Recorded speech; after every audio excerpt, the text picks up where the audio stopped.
I'm frequently contacted by stressed cruise passengers at the end of their tether, seeking my help on how to get out of a costly blunder that they have made. In recent weeks, several cruisers have been in touch about the same 4 issues that seem to be catching people out these days. So I thought I needed to warn cruisers like you about them. So welcome aboard. I'm Gary Bembridge, and as well as telling you about them, I'm going to suggest how to solve them if you have or do find yourself caught up by one of these.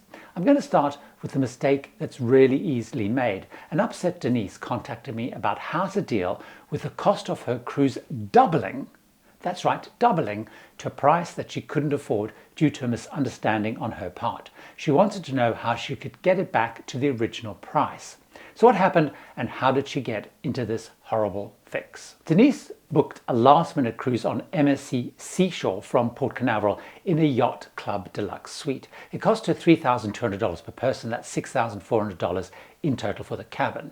Several days later, like I did for my last MSC cruise, she received an email with the opportunity to bid for an upgrade. She saw she could upgrade to a royal suite for $3,750 per person, and excitedly, thinking that wasn't a big increase on her current cabin price, she placed the bid. What Denise hadn't realized, that when bidding, the bid is an additional cost on top of the existing fare and not a replacement fare.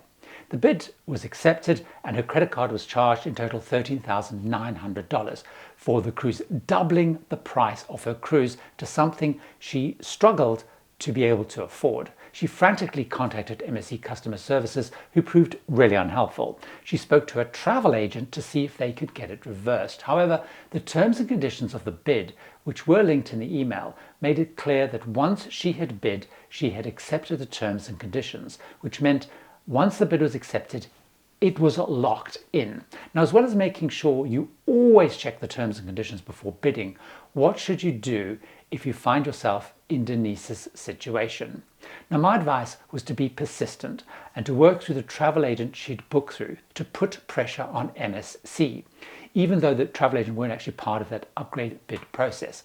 Travel agents have relationships, specific contacts, they have sales representatives within the cruise lines who, of course, have an interest in keeping that relationship strong with the travel agent because they rely on those agents to promote and sell the line. While the people manning cruise lines' customer service phone lines actually have limited scope and ability to address problems and issues like this. Now, I'm delighted to say that this persistence by Denise paid off, and MSC did finally relent and reverted her booking to her original. Another good reason I feel for working with a travel agent who can lobby on your behalf. Upgrade bidding is fraught with issues, and others have asked me for help, or I've actually stepped in to assist when I see problems arising. Channel followers Peter and Julie, when asking some questions about an upcoming Celebrity Edge cruise, told me they had bid for an upgrade into one of the 2-level Edge Loft suites. I suggested they first check, though, with their travel agent what upgrading without going through the bid process would cost them. They checked, and it was less than the bid they'd submitted. Luckily, they had time, in their case, to cancel the bid and upgrade by their travel agent for less. Jamie, a friend of mine, was going solo on MSC Cruises and told me he was going to bid for an upgrade into the Yacht Club. Now, I warned him that although in the bid process he was seeing a price per person, the terms and conditions also say that all bids are charged at dual occupancy. So if he had bid and it had been accepted, he would have paid twice the price that he thought it was going to be. He, of course, didn't bid. Now, if you ever receive these opportunities to bid, please make sure you read the terms and conditions, because once the bid is accepted, there may be no turning back, including if you actually don't like the cabin or location of the upgrade cabin that you've been given. The next issue is one I probably get contacted by more people about than any other, and this is when fare prices change, and particularly when they go down. For example, just this week, Sally asked if I could help. She'd booked a Norwegian cruise departing in the next month, through a travel agent. And of course, that means that she'd already paid the final balance. Now, following on my advice, she had been tracking fares and saw that the price of the cruise had gone down by £800. That's 1,000 US dollars. And she wanted to know if there was anything she could do, as neither her travel agent nor the cruise line seemed inclined to assist her to get the lower fare and money back. Now, I told her I felt that she was asking them the wrong question to get money back. My advice is that once the final balance is paid, to focus on trying to get upgraded to a new cabin that now matches the price that you actually paid. Now, this was confirmed by another follower, Nick, also in the UK, who'd booked an inside cabin on Fred Olsen, which is in 3 months' time. Now, since he'd booked, the fares went down twice, and both times he contacted them and they upgraded his cabin to match the new pricing. He's actually now able to go in an ocean view cabin. However, for cruises that are way in the future, where only a deposit has been paid, it is worth pushing for fare changes. I got a message from Mardi in Australia, who's been tracking fares as I recommended, and she said last week she saved nearly 9,000 Australian dollars. That's 5,000 US dollars.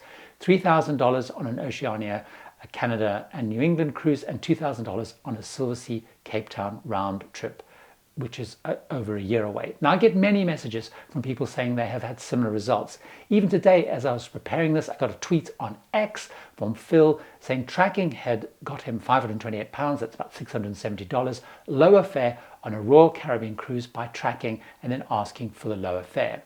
To avoid the costly mistake of paying more than you must, you should track fare changes for your cruises, like all those followers of the channel I've spoken about have. Now, I have an article on my blog at tipsfortravellers.com which explains how to do it. Unfortunately, as a warning, not all lines will play ball, but it's definitely worth trying. The third issue that I get many messages about, including some again this week from a Tips for Travellers patron, Julianne, is around when cruise lines change itineraries or drop ports either before or during the cruise. And people often ask me when that happens, what compensation can they get, particularly if they've booked a cruise that they've included a place that they really wanted to go to. That's the reason they booked the cruise. Now, Julianne is booked on a Sun Princess cruise, and just as departure neared, she'd been advised that Kotor, which is a port that she was really looking forward to, and one reason that she'd booked the cruise, had been swapped out and dropped. Now, on investigation, she discovered that it had been changed to another port, Bar, on all Sun Princess cruises for some time.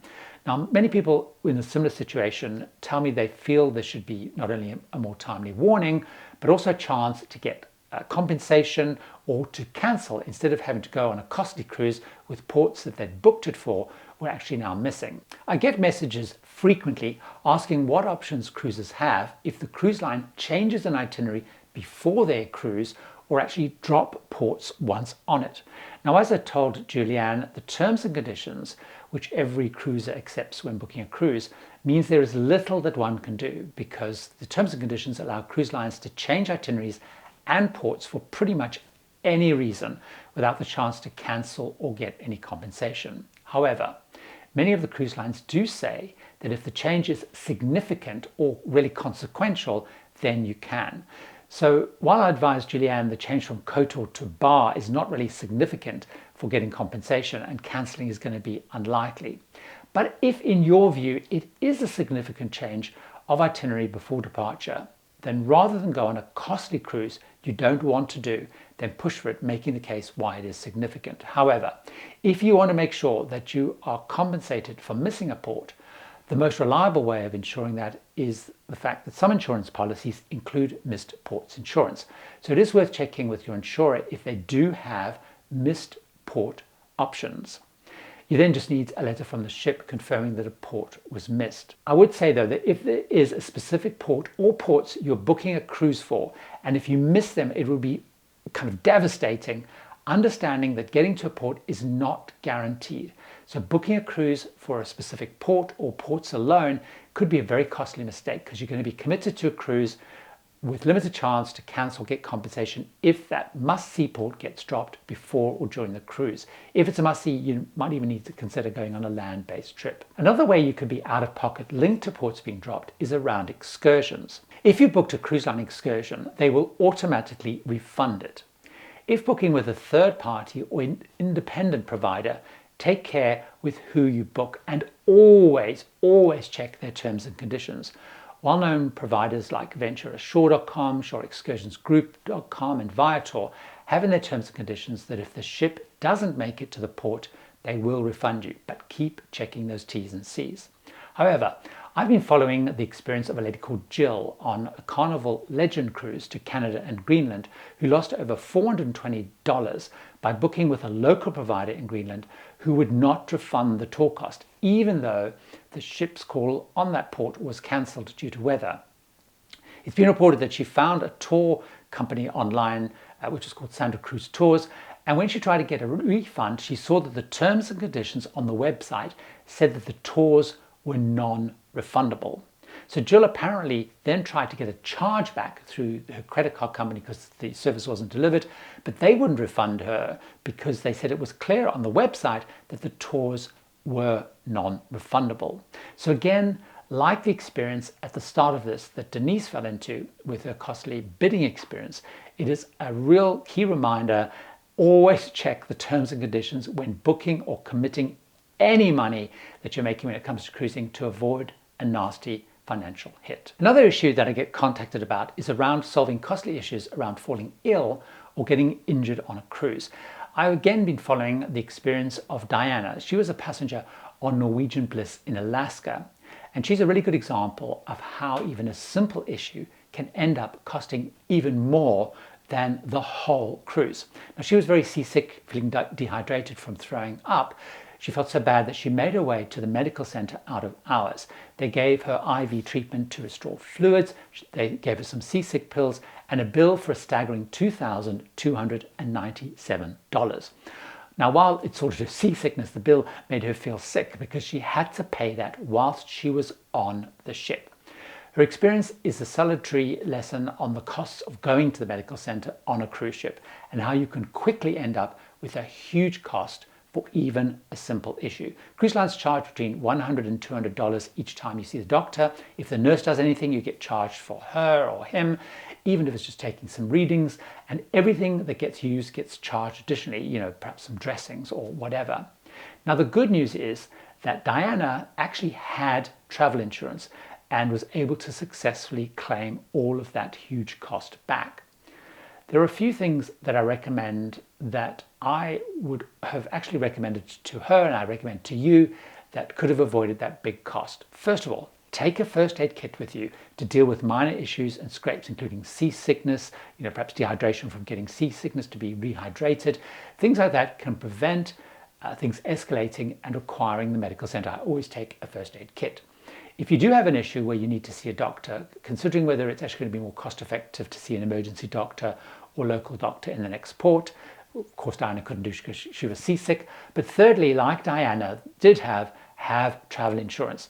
Now, while it's important to have insurance, also make sure that you get your costs or the visit to the medical center very well documented and leave the ship with as much written confirmation as you can to avoid a costly surprise later.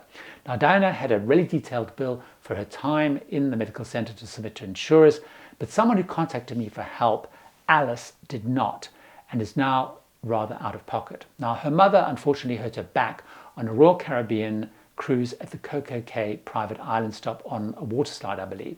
Now, while they reported the guest services, they didn't go to the medical center to be examined, and so she had no medical records to take away, nor did they ask for any confirmation from the ship that they had reported her injury. Now, over time, she still wasn't getting any better. She was in pain. Medical costs were ramping up. So she tried to get some of those costs covered by Royal Caribbean because she was injured as part of their experience. They turned her down because there was no documentation. And as the claimed injury was now also months ago, they argued even if there was, it was no longer within the window of time they had to file a claim. And they hadn't checked again those kind of conditions. Now, if you want to know how to save money beyond these and not just avoid costly surprises like these, why don't you watch this video where I talk about things you should never buy from your cruise line and why to save you money. See you over there.